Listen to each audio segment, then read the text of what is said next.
على رمش عيونها او على قد ما يومها، اغنيه بتثبت جبروت المرأة. انا بالرويه ومحدش قدر عليا. ليه بقى؟ علشان بتحكي ازاي ممكن الست تأثر على الراجل وتخليه يتنازل ويوافق على حاجه هو مش مقتنع بيها. تعال احكي لك حكايه على رمش عيونها، يلا بينا.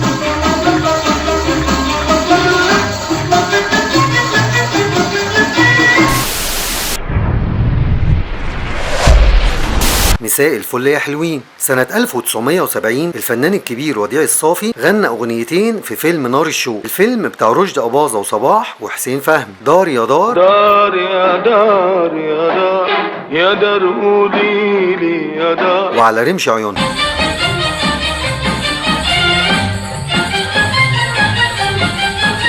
الأغنية بتحكي إن واحد شاف واحدة وأول حاجة عجبته فيها، لا عجبته إيه؟ دي جننته. إيه هي الحاجة دي بقى؟ رمش عيونها. على رمش عيونها قابلت هوا. أنت واخد بالك الهوا قابله فين؟ ساب عينيها وشعرها وشفايفها وكل حاجة وقابله على رمش عيونها. طار عقلي مني وقلبي هوا. يا نهار يحوس، الراجل طار عقله، اتجنن يعني. المشكلة إن الفنان ما يعرفش إنها ممكن تبقى مركبة رموش. أنا ياللي كنت طبيب الهوى ولأهلي اللي عشقي ببيع الدواء. بيقول لك انه كان صريع الهوى، لا وطلع كمان حكيم، بيوصف دواء للعاشقين عشان يتعالجوا من الحب. بالنظرة لقيتني صريع الهوى يا باي. لا ده انت تستاهل بقى، مش عامل لي فيها الواد التقيل ابو قلب جامد. يا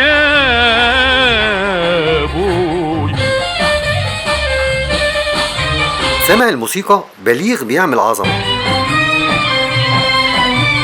خدني شوقي لقيتني بروح عندها. الراجل سلم، الشوق اخده ورايح عندها. طب يلا يا عم بسرعه. حد تاني سبقني وخد يدها. برضه تستاهل، ما انا قلت لك بسرعه. اركب تاكسي يا اخي. كان حبيبها وغايب بقاله سنه والنهارده وصل على بختي انا. شفت بقى؟ ما هو انت اللي فقري. هو انا ليه فرحان فيك كده؟ مع اني حاسس ان بضحكه الفنان وديع الصافي تحس ان هو اللي فرحان وكان عايز يخلع، وان من بخته الحلو ان حبيبها وصل قبل ما هو اللي يتدبس. كان حبيبها وغايب بقاله سنه والنهارده وصل على بختي انا. بص بالذمه فرحان ازاي؟ عايز عروبان على حياتك، عايز تخلع سنة ما انت كلت وشربت وحضنت وبوست وكله. الأغنية كلمات الشاعر الكبير حسين السيد، ألحان الموسيقار بليغ حمدي. الأغنية نجحت وكسرت الدنيا لدرجة إن الناس عارفينها أكتر من الفيلم. المهم بقى مين اللي شبطت في الأغنية وعايزة تغنيها؟ أيوة المطربة وردة، مرات صاحب الشغل. قالت لك الملحن جوزنا وبتاعنا ومن حقنا نغنيها. وردة راحت لبليغ وقالت له يا بليغ أنا عايزة أغني على رمش عيونها. قال لها وماله يا حبيبتي، هو أنا همنعك؟ غنيها وأنت في المطبخ أو أنت بتاخدي شاور، مفيش مشكلة. قالت له لا أنا عايزة أسجلها وتنزل باسمي. قال لها ازاي يعني؟ دي بتاعت وديع الصافي والراجل غناها حلو وكسرت الدنيا. قالت له ما انا بقى هغنيها ودغدغ الدنيا. قال لها بقول لك ايه، انسي ما ينفعش، انا راجل صاحب مبدأ. المهم بعدها بفتره وكالعاده بليغ زعل ورده وخصمته. الراجل جه يصالحها، قالت له بص يا بلبل لو عايز تصالحني واسامحك خليني اغني على رمش عيونها. قال لها انا كلمتي لا ممكن تنزل الارض ابدا. قالت له بليغ. قال لها يا ستي ما اقدرش، وديع يزعل مني. قالت له طب ما انا زعلانه منك. قال لها بصي انا هعمل لك اغنيه احلى منها. قالت له لقه رمش عيونها يا بلاش. بليغ سمع لقه بصوت ورده طبعا وقال لها خلاص هتنزل المره دي بس لازم نغير الكلمات. وراح للشاعر حسين السيد وهو محرج منه وقال له بص يا حسين، انا يا حسين اصل يا حسين، ما انا يا حسين وانت عامل ايه يا حسين؟ الراجل قال له مالك يا بليغ؟ قال له انا بصراحه مش عارف اجيبها لك ازاي. بص المدام حامل ونفسها في رمش عيون. فحسين قال له لا اديها لها احسن الواد ينزل من غير رموش. فبليغ قال له الكلمات كلمات راجل ولازم نغير الكلمات. الاستاذ حسين مسك الاغنيه وقال له طب هعملها ازاي دي؟ بليغ قال له ازاي ايه ده انت حسين السيد يا فنان، ولا عايزني ما اروحش البيت؟ المهم وافق الراجل وبعد مجهود كبير اتغيرت كلمات الاغنيه وبقت على قد ما يومها فرحنا سوا وغنتها ورده. على قد ما يومها فرحنا سوا كلامه عجبني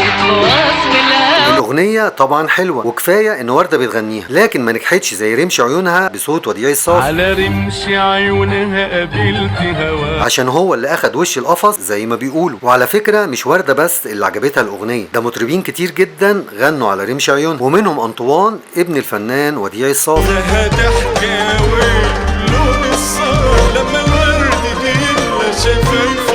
المهم بقى الحكايه دي تعلمنا ايه؟ انك ما تزعلش المدام عشان الله اعلم هتطلب منك ايه وانت بتصالحها. ربنا يجعل كلامنا خفيف عليهم. قولوا لي بقى في رايكم مين اللي غناها احلى، المطربه ورده ولا المطرب وديع الصافي؟ لها ضحكه يا ويلي بلون السهر لما الورد شفايفه ما قمر. تنساش بقى تشترك في القناة عشان تشوف الحلقات اللي جاية، وبتفرج على الحلقات اللي فاتت. سلام يا حلوين. ضحكة لها بالودن ابتسامة القدر، وخدود العطاش في يوم المطر، وانا ياللي